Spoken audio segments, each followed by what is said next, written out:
This particular topic of the characteristics of a da'iyah, we at Sapience Institute, it's the organization that I work for, we actually have a book that we recently published called Characteristics of the Caller. And so I would recommend, if you can, visit the Sapience Institute website. You can download the entire book for free. It looks like this. I have the electronic version, if you're interested. That's what it looks like. It's called Characteristics of the Caller. And it's by Dr. Uthman Latif. So you can download it for free on the Sapience website, or you can order it on Amazon.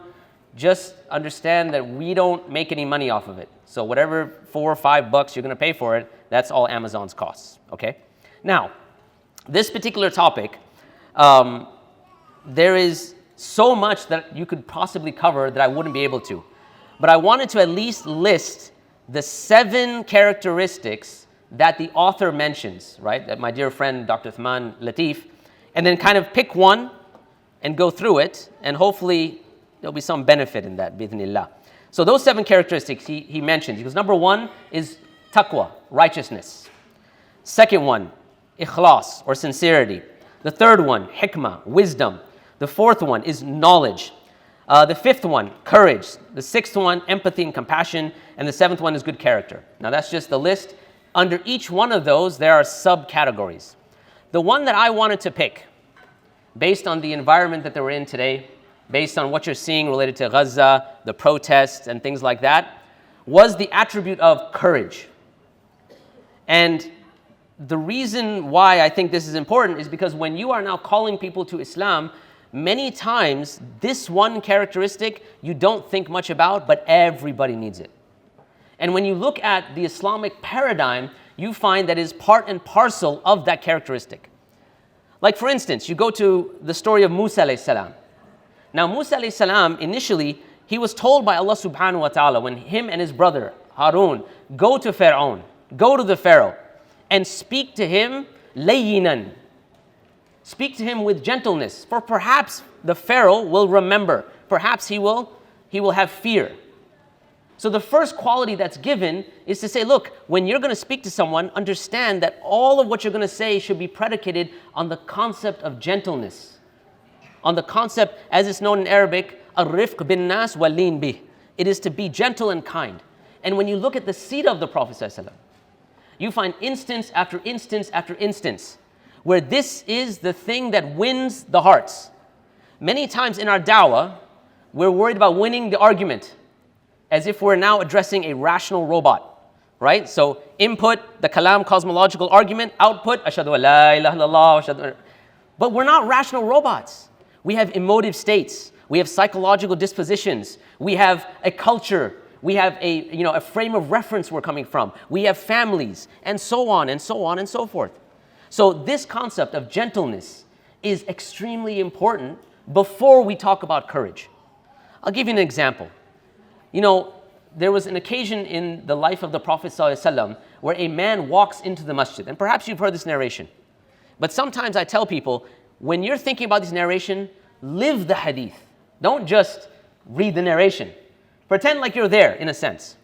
So now here's the hadith. A man walks into the masjid.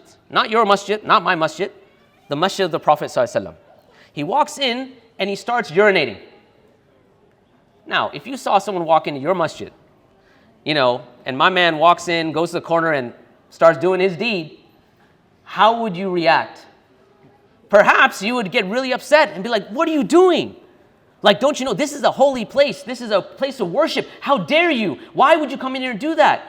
I don't care what your background. And you're going to get very upset, most likely. Unless you read the hadith, that's separate, right? But most likely that would be the reaction.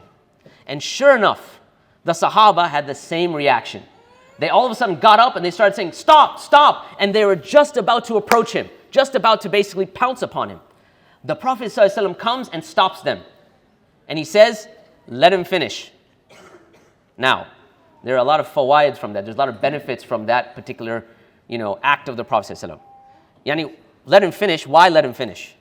Well, number one, the first practical benefit is that while he's urinating, if you're going to pounce the guy, where's all the urine going to go?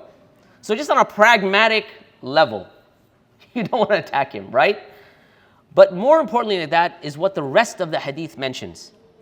Because when the man finishes, the Prophet ﷺ goes to him with his character of kindness and gentleness and tells him, this is not the place we do this. This is the place where we recite the Quran and we mention Allah subhanahu, we do the dhikr of Allah, we mention Allah subhanahu wa ta'ala, and we pray.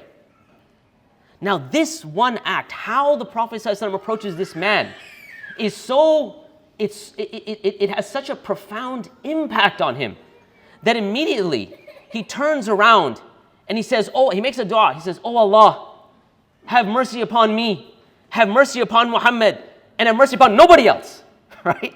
Because the Sahaba are about to attack him. And the Prophet ﷺ says, how you're going to limit that which is vast? In other words, the mercy of Allah subhanahu wa ta'ala.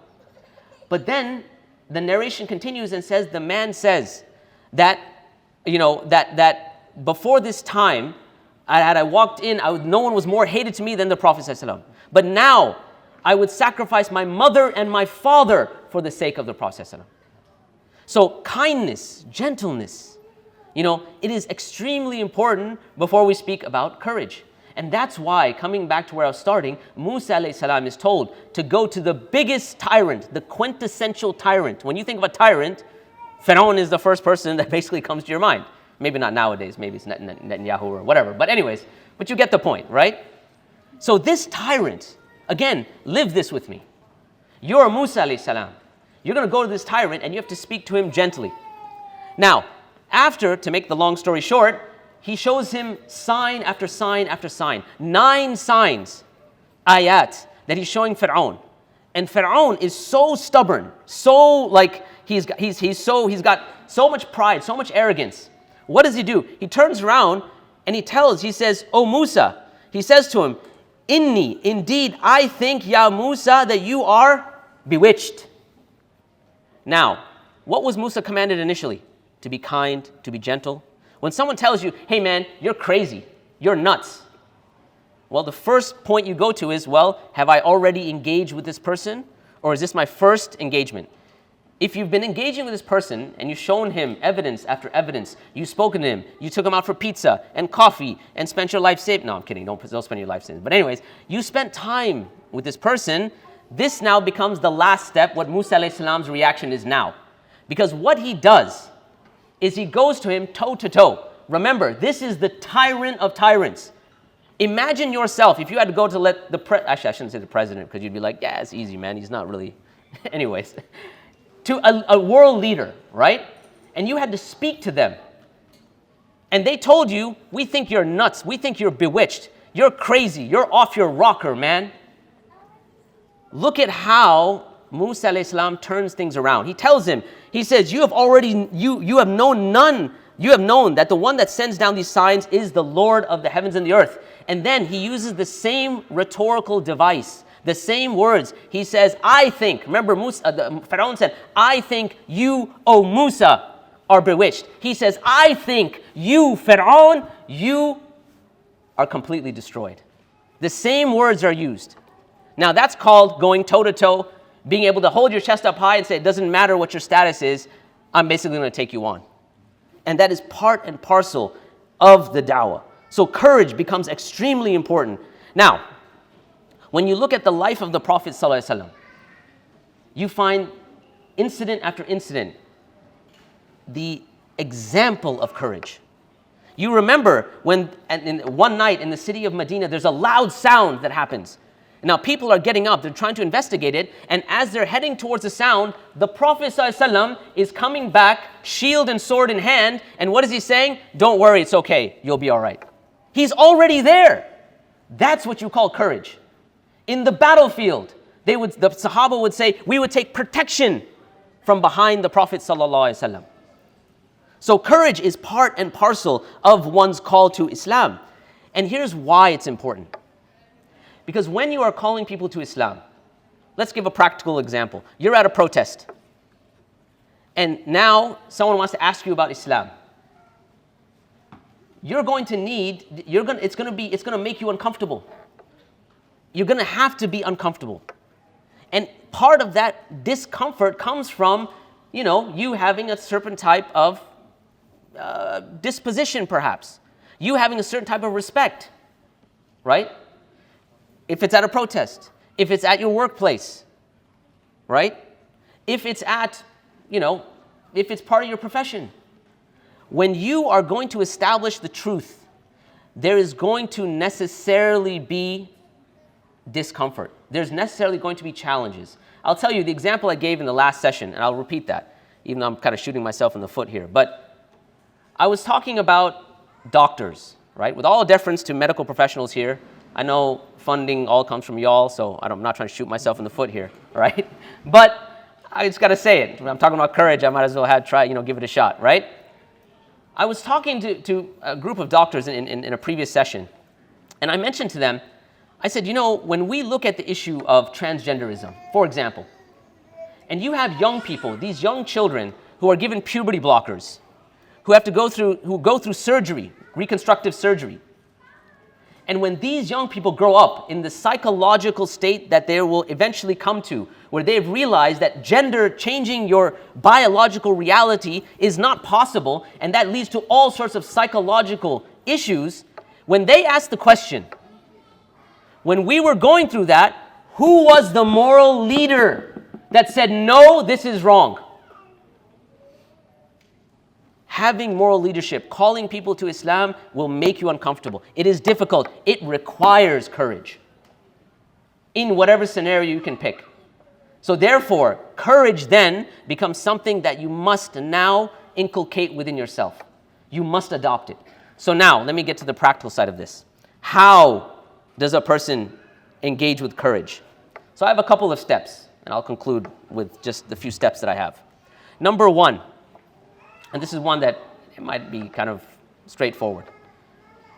And by the way, before I get to the steps, I didn't really kind of expound upon the concept of courage. Courage is not the lack of fear, by the way. Courage doesn't mean you're not going to be scared of something. Courage is understanding that yes, you will be scared, but even though you're scared, you have to overcome it. So it's not about having fear, that people who are courageous don't have fear. It's about overcoming fear, right? And you have to sometimes just engage with it. I remember a couple years ago, I was in New York, and we had a dawah stall it was on Halloween. All right, so Halloween night, we are I'm forgetting where it was, somewhere in Times Square. I forgot where it was, somewhere very populated on Halloween. So picture the scenario with me. All right, you have all these people dressed up. I mean, New York already, with all respect to the people from New York, it's already kind of out there for someone coming from Texas. All right, but now you're there on Halloween. All right. And then you're making dawah. So we're handing things out to people, calling them to Islam. And I remember I was having a conversation with a young Latin American brother. And, I'm kind of encouraging him to take the Quran. And he's like, I don't need that, man. My life is good. I got money. I got, woman, whatever. He's just kind of telling me, I got all this stuff. I don't need to worry about all this religious stuff. And as I'm having a conversation with him, this, super tall guy shows up, right? Caucasian guy, like this broad, super tall, and he's behind me, and he goes, "Hey, man!" And I turn around, and that young, Latin American brother, he's sitting on the stairs, and I turn around, and he goes, "Hey, man, I see what you guys are doing here. I'll tell you what, man. I just came back from Iraq, right? I just came back from Iraq, and I just got done killing a bunch of you, and I'm thinking, I got my gun in my truck, and why don't I add you to the list?" All right? So now, my point about courage, it's not like I was like, all right, let's bring it. Come on, son. No. All of those stories, they go down the drain, because then you're like, oh, I'm going to die, right? That's it. Khalas. Maybe I should call my wife. I don't know. What else should I do? But you're at the height of fear, but you stand your ground. And so, to make a long story short, he's starting to approach me. The NYPD shows up, and they arrest him. The point of the story, however, is the young man that I was talking to, the young Latino man, Latin American man that I was talking to, he turns around, he is like this, shaking, okay? And he's like, "Hey man, you know that Quran? I'll take one of those Qurans, right? I'll take one of those, But the impact, perhaps, and Allah knows best, of the fact that I didn't just run away or whatever, maybe it had an impact on him. My point is, courage is not about not having fear. It's about having fear, but then standing your ground and going for it. So let me come back to the steps. Step number one, how do you get courage? How do you inculcate courage within yourself? The first step is dua. Making dua to Allah. And this is, no-brainer for everyone here, right? It should be the typical step in the beginning of anything, right? So making dua. But I want to stop here for a second and just explore your dua for a minute. Because here's what I've seen, what I've noticed. When we are children, we have this amazing phenomena of wonder. And we have these, these amazing minds and amazing imaginations. We have these amazing imaginations. And so when you talk to children, they say incredible things, right? Like, Baba, someday I'm going to ride a dragon. And this dragon's going to have a castle on its back. And I'm going to be the king of that castle or the queen of that castle. And I'm going to, and as an adult, you're like, okay, mashallah, that's nice, right? So whatever, right? So, amazing imagination. But what happens as you grow up? Everyone starts telling you, be realistic. Be realistic. Be realistic. Be realistic. Baba, I want to be an astronaut. Yeah, be realistic, doctor. Right? It's like, whatever. Be realistic. So you hear be realistic so much. Be realistic, be realistic, be realistic, that all of a sudden your du'as, instead of being aspirational, they become the domain of what you think you can accomplish. So your du'a ceases being to Allah and it's to yourself. This is what I can accomplish, this is my domain, that's it. But the very concept of du'a, the very empowering fact of du'a, is that the reason it empowers you is because you go beyond what you can imagine. And I'm not saying don't make dua for little things, right? But I'm saying don't limit it to what you think you can do. Because it was like, Sufyan al-Thawri, he says something really phenomenal when it comes to the relationship of the slave and Allah. In terms of what is the distance? Who is the one you're calling out to? He says that, he says that the person who knocks often on the door will find that the door will eventually open. 2 minutes? Okay. He will find that the door eventually opens. So Rabia says, answering him, right? This door, you're knocking on the door of Allah, oh Allah, give me this, bestow this upon me over and over. He's saying the door will eventually open. Rabia says, and this is profound, she says, may Allah have mercy upon you, O Sufyan. Whoever told you there was a door in the first place? Right? Allahu Akbar. And so this empowerment of dua, make it aspirational. If you are guiding someone and you want them to be guided, make dua for them, first and foremost. Now, I've got the 2-minute mark, so I'm going to quickly just kind of go over a couple of, maybe 2 or 3 of the other points, how to inculcate courage. All right, so dua is number 1. Number 2, that has to do with and is having practice of courageous acts. Meaning, getting yourself in the situation where you will be scared. People don't like doing public speaking, so they run away from it. I would say if you want to be courageous, learn courage, do it. Certain types of sports, when it comes to rujula, like manliness, right? You play those sports with a type of fear. Wrestling is part of the sunnah. Why? Because you're going to challenge yourself, you're going to lose, and you'll get hurt. But aside from the physical fitness, it's also teaching you and cultivating a concept of courage within you. So practicing courage, taking on the challenges, and saying, if I have dua, I have my tawakkul, because that was one of the points, was tawakkul, trust and reliance upon Allah, then let me go for it so I can develop this within myself. Is that self-development. Last one that I'll mention here real quick, and that is that understand what are the results of lacking courage. Picture this. When you lack courage, the mission falters. When you lack courage, there is no dawah. When you lack courage, justice is not established. All of these things result from a lack of courage. 30 seconds. And I'll leave you with this. So the Prophet ﷺ says, indeed, fear of people should not prevent a man from speaking the truth if he knows it. Fear of people should not prevent a person if he knows it. And then Abu Sa'id starts crying. And he says, by Allah, we have seen things that made us scared and we did not speak up. We have to be the bearers of truth and justice. And if that's something you take seriously, your Islam, your commitment to Allah and His Messenger, you have to take courage seriously. Wa jazakumullahu khair wa assalamu alaikum wa rahmatullah.